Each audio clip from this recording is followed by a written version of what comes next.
why is understanding the human perspective, the human component of cybersecurity so important? Well, when 95% of the breaches have a human failure at some point, 95%. But they're a lot like an airplane crash. It's not just one thing usually. It's a series of things that failed. It might be an engine blew out, right? Or, we hit a flock of geese. And then this particular aircraft, the pilot didn't follow the proper procedures for shutting the engine off or whatever. But there's always that human component. Very, very rarely, 5% or less, is there a non-human component. There's a human failure, as in almost everything in life, right? That's what life's about. Is the humans are imperfect beings, and it's if you run a company, or even if you're just a part of a company, you recognize this. You know that there's somebody, that a colleague or somebody that works for you. You know their strengths and weaknesses. Hopefully, you know your own strengths and weaknesses. And if you've set your culture up right, you figure out how to make that team go out and win the Super Bowl.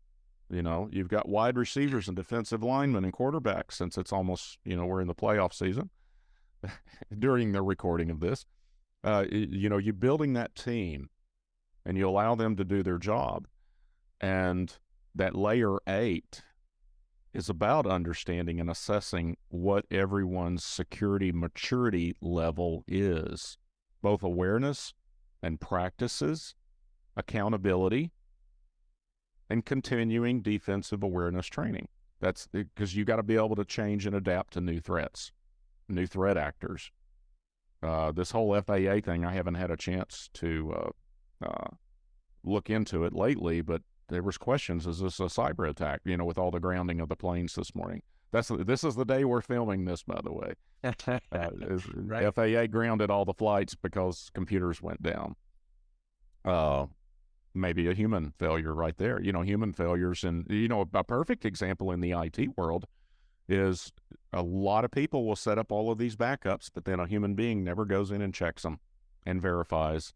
And I have yet to find a fully automated system that will tell you each and every time that it's broken.